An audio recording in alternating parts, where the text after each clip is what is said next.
Chairman. Ms. Parisi, how many visa overstayers are there in the United States?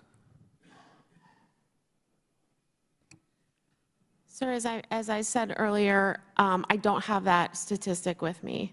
Well, let's use the President's statistics that there are 11 million and 40% of them would be visa overstayers as opposed to border crossers. Do you take exception with what the President said, or can we just use that as kind of a baseline? I, in all honesty, don't recall what the President said about it, but I'm not sure where those stats are coming from. So you cannot tell me how many visa overstayers are in the United States. Hey, listen up there, YouTube. Chip here with your Iconic Sports Cycle Motoblog with this week's news cycle.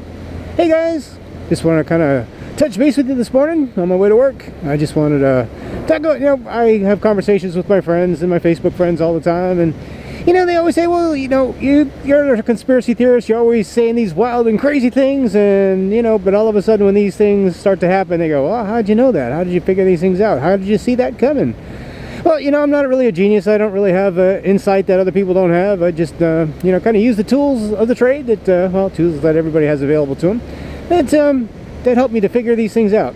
I got this kind of simple formula. So, for instance, now on this past week, we've had an issue where we had Miss Kellyanne, before Congress, and, she's supposed to be the foremost expert on the Syrian refugee thing, and here she is facing these tough questions from Congress and can't answer one darn question. Now, you might think, well, hey, maybe the questions were too tough. Yeah, really not so much. All that stuff is available to the average guy, never mind the guy that's, the people that are in charge of the programs. But, so people start to ask, well, how did this lady get into the position she's in? Well, it's quite simple, actually.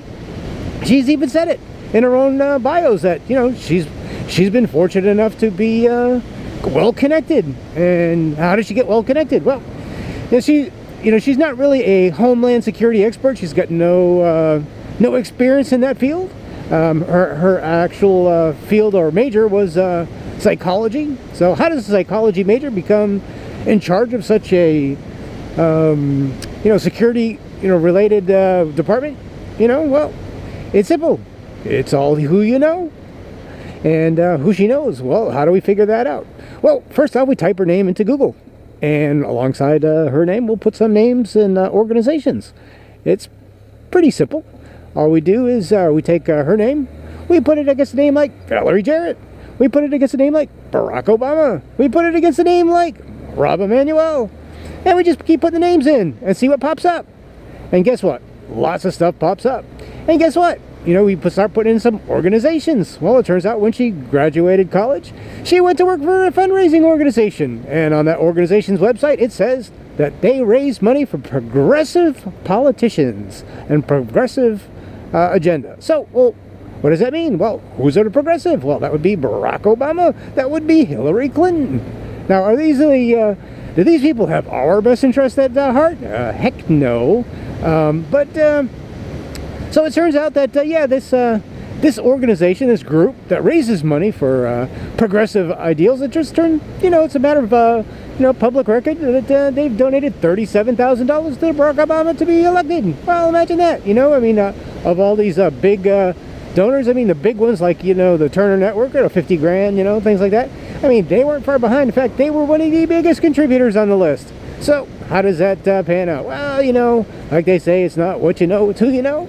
And if you just follow the money trail and you follow the connections, so to speak, things start to make sense. So how does somebody that should be in charge of our safety become put in that position? Not because she's qualified, because she's connected, because she has the right, she was going along with the agenda.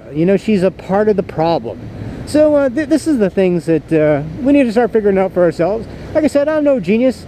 It's not that I'm able to foresee the future. I can get an idea of what's going on because I see what's coming based on, the agenda and what they're trying to accomplish. I actually listen to what they're saying and what they're trying to do, and I see the direction they're taking us, and, and I don't pay so much attention to what they're telling me, but I pay attention to what they're telling the power structure that's behind them. And if you do that, you'll find a pretty clear message of where we're heading.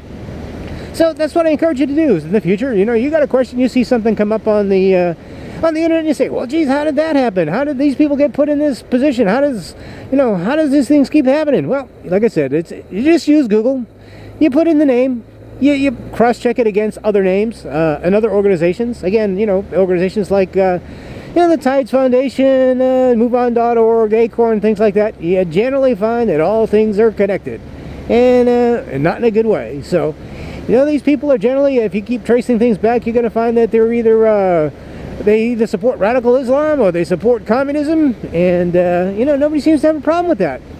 I have a problem with that. I'm sure you probably have a problem with that as well. But it turns out that in the government, not so much. It seems to be part of the norm now. So, these are things that we have to keep in mind. I don't, again, I know I'm the conspiracy theorist. Everybody thinks I'm crazy until those things happen. And then they go, oh, you must be some kind of genius because you figured it out. Well, no, like I said, I'm just paying attention.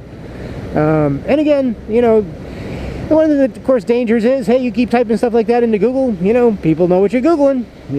Don't think they don't. So you just giving you a fair warning.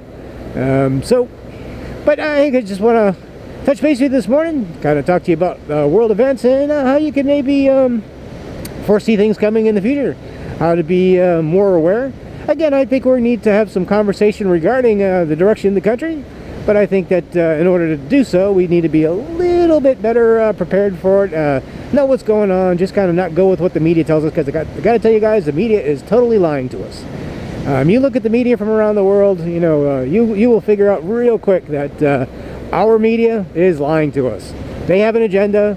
The agenda is along with what our people in the White House want to go along with, and it isn't going to end well for any of us. So just keep that in mind.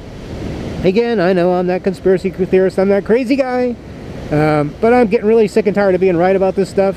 Really would just like to be wrong. I would just like to say, guys, hey, I was wrong. Hey, let's move on with our lives. Yeah, it's not going to happen because, the track record is there.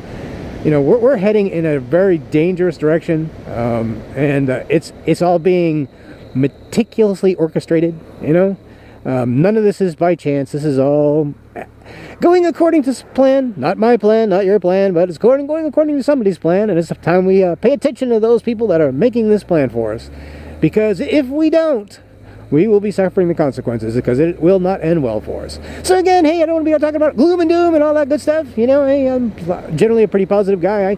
I think the American people and our American way of life is worth standing up for. I think that we're the type of people in this country that can face the challenges that are coming.